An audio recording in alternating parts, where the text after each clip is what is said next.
All right, we got something pretty interesting here for you today. I just picked up this 1979 Fender Super Twin Reverb, and it's a pretty nice amp. It's in nice condition, minimal wear to the Tolex, pretty much everywhere, and even like the corner guards and all the chrome on it, it has a little bit of rust to it, but nothing that wouldn't clean up with a little bit of steel wool. All the knobs are in good shape, no cracks or anything there, and overall the faceplate is pretty good, other than the little bit of damage around the input jacks here, which is certainly to be expected. It's a pretty clean piece. There is, however, one issue with the amp that I've discovered. Input jack number 1 does not appear to work. As you'll see in the following clip, you can hear some slight bleed over if you listen carefully, but obviously there's something wrong with the circuit. Here's what I mean.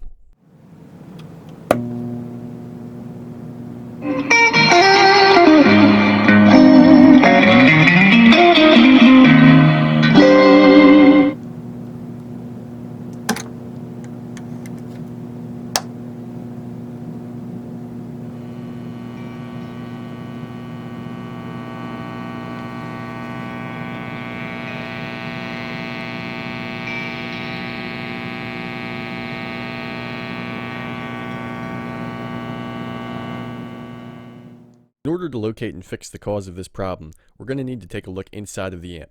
This is going to require removal of the amp from the cabinet, so let's get started. First, we want to make sure that the amp is switched off and unplugged. Next, we'll remove connections for the foot switch, reverb, and speakers from the rear of the amp. Make sure you make note of which ones go where.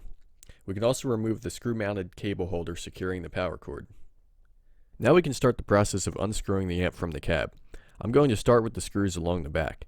In my case there were 3, but I think there might have been a few missing. Once these are out, we can move to the 4 screws on top. Remove these with caution, as once they're out, the amp can come free. It's just a matter of sliding it out backwards at that point. If your amp has wheels like mine, it would be helpful to have a second person to help secure it. Also, don't forget that this is not a lightweight piece of equipment. You're definitely going to feel the weight of that transformer when it comes free. With the amp out of the cab, I set it vertically on my desk, as you can see here. This gave a good view of everything inside while still being relatively secure. I was still cautious though, as it would be very easy to do a lot of damage in a short period of time if the amp were to tip in any direction. Also, it's extremely important to remember that this amp can literally kill you if you aren't careful. I don't recommend attempting this job at all if you aren't experienced with high voltage, but in any case, you should avoid touching any part of the amp other than the input jacks while completing this job. Upon inspection of the input jacks, I quickly noticed the cause of the problem. Input jack number 1, which is of course the one that wasn't working, had 2 broken connections. First was this white wire, which connects part of input 1 and input 2. It was easy to see where it was once connected, as some of the strands of wire were still visible on the jack. I simply stripped back some of the insulation on this wire and soldered it back in place.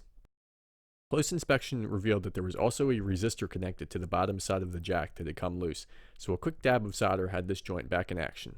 With these connections repaired and a final inspection made to make sure that there were no more broken wires, it was simply a matter of putting everything back together.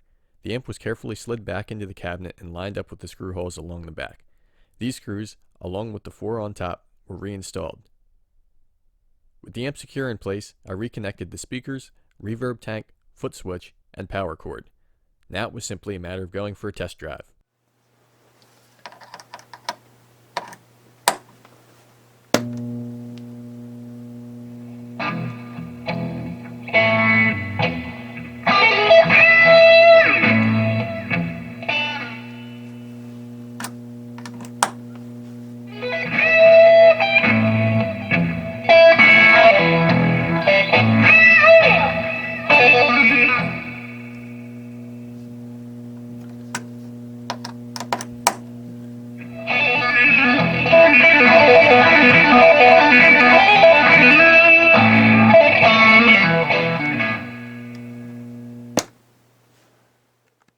As you can hear, the amp was back in action.